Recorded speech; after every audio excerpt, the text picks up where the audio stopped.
whatever industry you pick, if you outwork everybody, if you try to be a little smarter than everybody, if you try to be a better salesperson than everybody, if you try to be better prepared than everybody, you've got your best chance. Because if you don't do it and somebody else does, you know, I have the saying, work like someone's trying to take it all away from you. You know, I actually work like someone's spending 24 hours, working 24 hours to take it all away from you. And that's kind of the way I look at it. What would you say is the number one reason why people fail? Lack of brains, lack of effort. Lack of brains, lack of effort. Yeah, they don't do the work. They don't learn, you know. When you walk in the room, when you start a business and you start to talk about somebody, you're never in a vacuum with no competition, you know, unless you're just extremely lucky. And if there's going to be competition, that means somebody else knows your business as well as you do when you get started. And if you walk into a competitive environment and they still know more about the business than you do and more about your customers, you're going to lose. But most people don't consider that. They don't do the work. They don't learn more about their industry. They don't know even about their business. I mean, and so you've got to put in the effort to know more about your industry than anybody else. And that's the brains part, and that's the effort part as well. Because look, if you're competing with me, you better know what you're doing, otherwise I'm gonna kick your ass, you know, and you're not gonna outwork me. And so, you know, the combination is usually what kills businesses early on more than anything.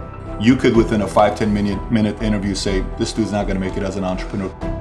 Yeah, I mean, I can typically tell, right? I can tell by their passion, I can tell by their focus, I can tell by their preparation. You know, there's a whole realm of things in any business. Here, you know, here's the business you're in, and here's 1,000 things that influence whether or not you're going to be successful. You know, through my experience in businesses, I can put myself in his position and say, okay, here are 900 of the 1,000 things he has to be aware of, and then go through and ask. And by how many of those or her issues they've been able to address already, that kind of gives me a sense of how hard they're willing to work. You know, and I can tell by the questions they ask me. So all I have to do is say, okay, what do you want to know? And you know, when they start saying, what should I do? They ask you. Yeah, you know, and that's fine, right? And I want them to ask questions, but you know, people like to say, you know, the only stupid questions are the ones you don't ask, and that's not right, right? Because the questions you ask tell whoever more about you than anything else you do. Because in particular, it tells me about your preparation. If you ask me questions about just basic things that you should have known and you should have down to a science, that's going to disqualify you almost more than anything. If you're not always learning, to this minute, if I'm not continuously learning, if I'm not just absorbing as much as I can absorb, someone else is going to kick my ass, right? So you talk about paranoia. The greatest source of your paranoia should be knowledge. If someone else knows more than you do, and if you're not learning, if you don't know how to learn, if you don't have a thirst for learning and acquiring information, you're SOL. Do you think there needs to be a healthy level of paranoia? Oh, absolutely. There needs to be. Oh, yeah. I mean, I always say, you know, for every one of my businesses, I say, what would I do to kick my own ass? You right? So whatever business you have, there's somebody trying to put you out of business. There's somebody trying to take a bite out of your business. And it's better for you to figure out how they're going to do it rather than they do it. And so, yeah, that's being paranoid. And so you have to be paranoid. You have to anticipate other people's next moves, and you can't ever, you know, downplay the competition. I was at a business plan competition this morning at a college, and they were kind of being dismissive of the competition. And so you can't ever do that. You know, they're out there trying to take you down, and they're not just going to sit still. And if you're good, really, really good, you're going to inspire them to work even harder, faster, better. And so you have to be, you know, very self-aware of what you're good at and what other people are good at. And, you know, a healthy dose of paranoia makes a big difference. Is very helpful. Let's transition to a different subject with college. You went to IU, Yep. right? Now you got a lot of people that say, forget about school, you know, They're drop idiots. out of school. They're idiots. So you think they're idiots? They're idiots. Tell me why. If you're going to have and run a business, if you don't understand accounting, you're already behind the 8 ball. Can't you hire a guy that knows how to run But then accounting? they still have to communicate to you. Your accountant might tell you you're profitable, but your cash is going down. You know, not understanding a breakdown. And when you don't, Do you think you need college to learn that? yeah, I think you do, right? Because it may not, for some people, look, if you're so self-motivated that you can take an online course in accounting and teach yourself everything, you're way ahead of the game anyways. But most people aren't. I don't care if you go to a community college and take accounting and spend $99 for the class. Just, you know, spending the money forces you to be more obligated to do it. But accounting, finance, lesser extent marketing, sales if the school offers that, these are all that's the language of business. And so while it's possible to teach yourself these things, and while it's possible to hire them, when you're starting your own company, you don't want to have to spend money hiring an accountant. Well, let me take that. If you've gone through all these classes, you probably don't have to hire a lawyer to incorporate, right? You can probably figure out yourself. And so your cost of opening up a business drops. But even more important than all that, that's the blocking and tackling. That's the language of business. You know, the thing I learned at Indiana that was more important than anything else, I learned how to learn. And learning became far more important to me, because the one certainty in business is that it's always going to be changing. How does one entrepreneur increase the speed in areas that they can increase? There's certain things you can't control. Speed in what way? Speed of growing your business. All right. So how fast can I grow it? Yeah, I mean, it just depends. You've got to know your own skill set, right?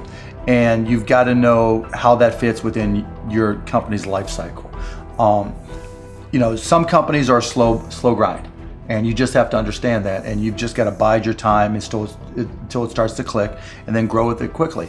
You know, if you're trying to release a product that needs to be ubiquitous, you've got to go as fast as you can, and then, you know, release a product, yeah, like a launch. Yeah, and you know, there's a lot of people who will say, you know, perfection is the enemy of profitability, right? And that doesn't mean you have to wait till it's a perfect product. It really just depends on what the product is. It, you know, a barbershop, right? Is it an app? Is it a service? Is it a product? But, you know, the key is looking for the low-hanging fruit. What customers are willing to write you a check or commit to it? You know, so that they're willing to integrate it into their daily lives or integrate it into their daily business. And so getting a commitment either through time or revenue is typically what I look for. And so if I can get a commitment, then I'm going to be able to learn. I'm going to see how they use it. Do they sustain usage? And then once I get the next one, you know, hopefully it came a little bit faster than the first one. Then I can ask for referrals, and then the next one, then the next one, and I just try to ramp it up. You know, when I bought the Mavs, we had no season ticket holder base. And so literally it was a matter of just putting a list of former season ticket holders in a white pages back then, you know, on my desk next to my phone, and making phone calls. You? Yeah, me. Yeah, because if I'm not going to do it, how can I expect someone else to do it, right? So just get on the phone. Hey, this is Mark Cuban. I'm the new owner of the Dallas Mavericks. You know, I'd like to invite you back for a game. It's not, though. This is my business. But you can't get regular sales guys to sometimes make those calls once they get to a quarter. You're a guy that's a billionaire. You're making those calls. But that's all, you know, and that's fine and good, right? Because everybody's got their own goals, right? But still, I didn't want anybody at the Mavs to be able to say, well, he's not willing to do the work, right? There's, you know, if I walk around, I'm picking up all the papers. I'm not saying go get that picked up. I'm like, okay, that's trash. I'm picking it up. But in terms of speed of growth, it's really, you got to get that first customer first.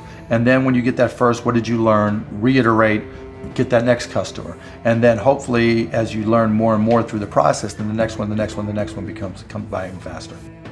You know, alluding to it earlier about entrepreneurs being born or built, you know, and I think I knew I was wired to be excited about business.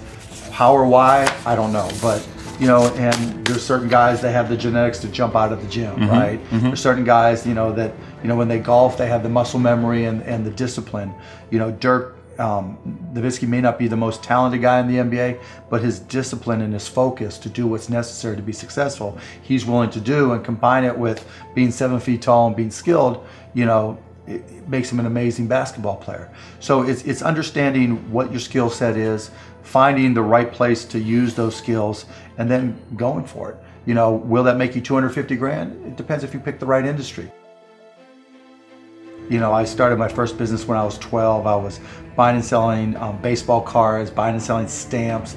Anything I could do to make money, I was hustling and trying to do. So I was into business, but I not so much where it was all my friends were into it with me, so they wouldn't know. Baseball cards. Yeah, baseball cards, you name it. I mean, I grew up in Pittsburgh. And so I would, probably even less than 12 years old, I would go out and buy a bunch of baseball cards that I collected, and I would package, I would say, okay, you're guaranteed to have a Pittsburgh Pirate in this package, and I would charge 3 times as much, and I'd set up on this park bench down in the park down in Scott Township where I grew up, and I'd have these little sales. and it was great. I made money, and I mean, it was, you know, and I learned as much about business when I was 9, 10, and 12 as I learned any other time.